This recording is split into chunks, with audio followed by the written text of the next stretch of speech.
Dilihat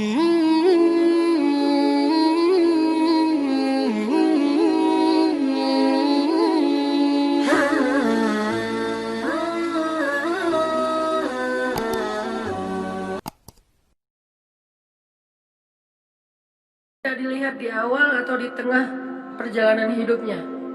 Namanya juga khatimah. Yang menentukan seseorang nanti di akhirat bukan di awal ketika dia lahir, ketika dia masih kecil, bukan di tengah ketika dia remaja, dia dewasa, tapi di akhir.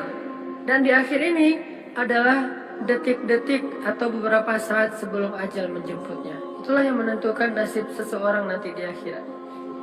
Sehingga buat orang yang selama hidupnya dari awal, tengah, dan menjelang akhir hidup dalam ketaatan, tumbuh dalam ibadah kepada Allah, jangan besar kepala dulu. Jangan sombong dulu. Jangan merasa bahwa kita udah pasti masuk surga dulu. Walaupun surga jaraknya dengan kita cuma sejengkal. Walaupun surga jaraknya dengan kita cuma sejengkal, belum tentu kita akan masuk. Kenapa?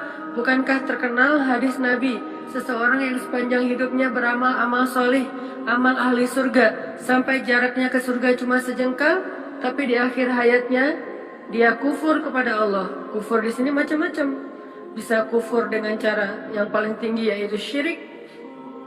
Tiba-tiba dia sakit keras, berobat secara ilmiah lewat dokter, lewat terapis, ternyata tidak terlalu membuahkan hasil. Akhirnya dia kepancing untuk datang ke paranormal, mulai menggunakan ilmu-ilmu black magic, mulai kepada para sihir.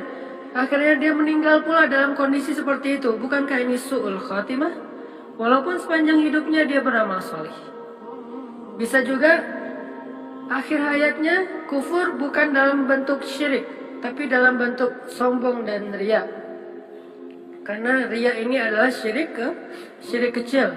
Bisa jadi dia riya, mungkin dia tidak disebut orang kafir, dan insya Allah tidak akan abadi di neraka. Cuman akhir hayatnya ini justru menguras semua pahala-pahala dia menjadi kosong.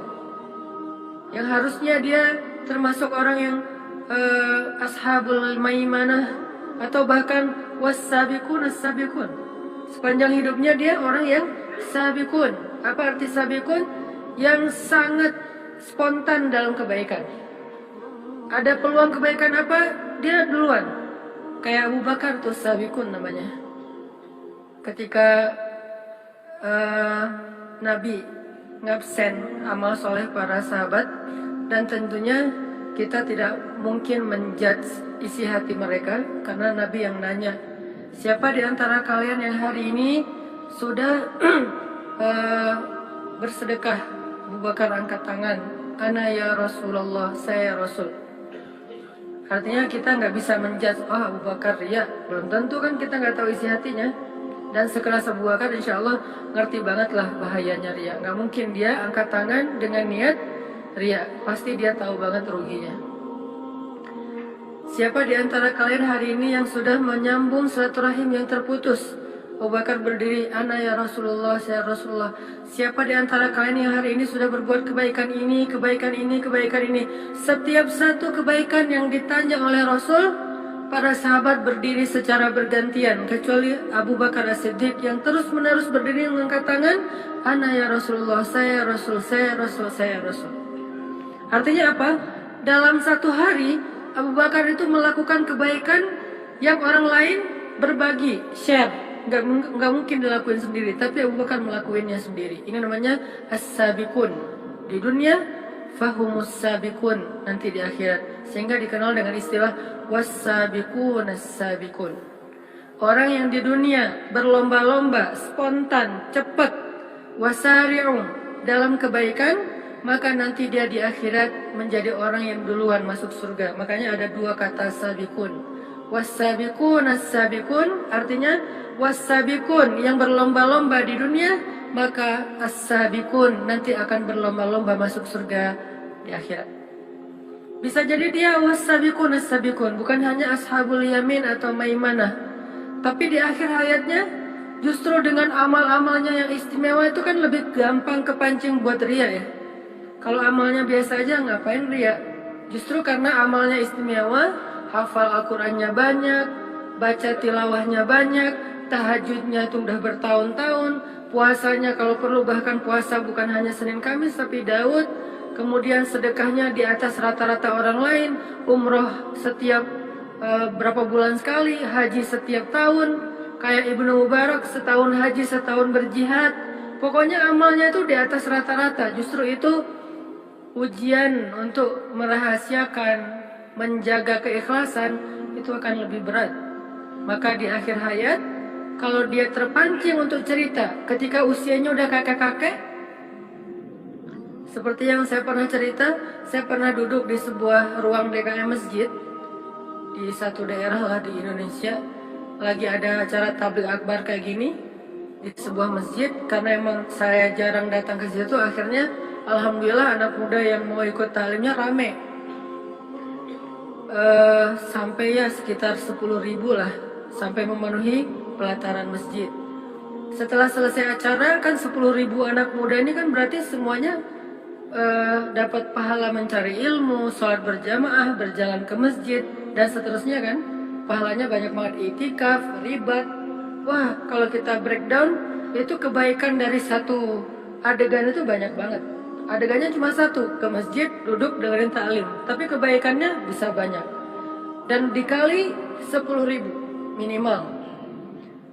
Lalu setelah selesai acara, biasa saya masuk lagi ke ruang DKM, kemudian kayak semacam silaturahim gitu, ramah tamah, ngobrol sama beberapa tokoh-tokoh masyarakat, termasuk salah satu senior sesepuh masjid. Beliau cerita, ini Ustadz, masjid ini perjuangannya nggak gampang. Ini judulnya. Mulai beliau cerita, paragraf pertama, dulu, tahun-tahun dulu nih, dia nunjuk ke arah DKM, mereka ini masih kecil. Jadi karena beliau paling senior, kakek-kakek, DKM-DKM-nya masih usia ya sekitar 40, mereka masih kecil, masih anak-anak, larisan-larisan belum tahu. Untuk memperjuangkan masjid ini nggak gampang Ustaz. Pertama, membebaskan lahan aja itu sengketa dengan warga, kita sempat di demo, sampai dibawa ke pengadilan segala macam, rame, sampai saya pernah didatangin polisi malam-malam. Cerita perjuangan beliau untuk bisa ngebangun masjid dari awal, dari pembebasan lahan. Kemudian lahan udah dapat, kemudian bikin IMB, bikin masjid, itu nyari funding untuk mendirikan masjid itu juga gak gampang. Saya juga jual tanah Ustadz demi bisa ngedirin masjid, cuman gak cukup, cuman bisa untuk mihrab. Jadi mihrab ini tanah saya dulu. Saya jual tanah, saya bangun seukuran mihrab, ya kurang lebih bisa untuk orang sholat 50 orang. Kemudian kita funding ke teman-teman, keluarga segala macam, sampai berdiri masjid. Tapi masih sepi. Akhirnya saya bikin yayasan, itu ada RT yayasan saya yang bikin. Terus macam-macam sih dia cerita, alhamdulillah sekarang masjidnya ramai. Tapi saya nggak mau menjudge ya, saya hanya ngasih contoh, makanya saya nggak nyebutin tempat, nama dan seterusnya. Yang jelas, bagaimana kalau beliau menceritakan ini, di awal niatnya adalah pengen sharing, pengen ya namanya orang berbagi pengalaman ya. Tapi tiba-tiba datang setan di tengah yuwaswis. Ya memang kamu nih hebat, kamu yang berjasa apa segala macam, yuwaswis fi sudurinnas. Tiba-tiba, dan salah saya waktu itu, saya kayak ngangguk-ngangguk terus kayak terkesima gitu, muji. Pas saya muji, beliau jadi semakin semangat kan menceritakan. Makin dipuji makin semangat. Dan saya nggak tahu, yang jelas beliau yang lebih tahu dengan Robnya. Bagaimana kalau dalam kondisi kayak gitu, kita terpancing oleh setan atas pujian orang lain kepada kita. Atau lebih beratnya lagi, udah sebegitu besar perjuangan kita diremehin oleh generasi berikutnya yang gak tahu perjuangan kita. Kan itu ujian lebih berat ya. Kakek ini udah berjuang habis-habisan, udah berkorban, udah segala macam dari nol sampai jadi. Terus sekarang pergantian pengurus yayasan, pengurus DKM. Terus dalam sebuah acara rapat-rapat kayak gitu, beliau beberapa kali nggak diundang, udah nggak diwaro, udah nggak dianggap. Sesekali beliau datang walaupun nggak diundang, beliau ngomong nggak ada yang mendengarkan, nggak terlalu dianggap penting. Lalu mereka juga mengabaikan beliau. Ini gimana nih kalau kayak gitu? Akankah kita terpancing untuk cerita ke semua pengurus baru? Kalian tahu nggak masjid ini gimana sejarahnya? Mulai cerita lagi, kayak flashback lagi. Akhirnya satu persatu yang diceritain habis. Perjuangan sekian tahun yang nggak gampang pastinya berakhir dengan hanya satu cerita kecil yang menggugurkan semua pahala kebaikan-kebaikan yang Allah udah catat untuk beliau di akhirat. Ini pentingnya belajar ikhlas. Dan bisa jadi teman-teman, dari sekian puluh atau mungkin ratus atau mungkin ribu amal soleh yang kita kerjain, mungkin hanya satu amal soleh kecil yang bahkan kita nggak ingat, udah lupa, yang sampai kepada Allah. Sisanya nggak sampai. Udah naik, tiba-tiba hilang. Udah naik lama, setelah beberapa tahun hilang. Cuman ada satu dua amal kecil yang bahkan kita udah lupa karena saking nggak terlalu kerennya. Tapi itu yang sampai kepada Allah Subhanahu Wa Taala.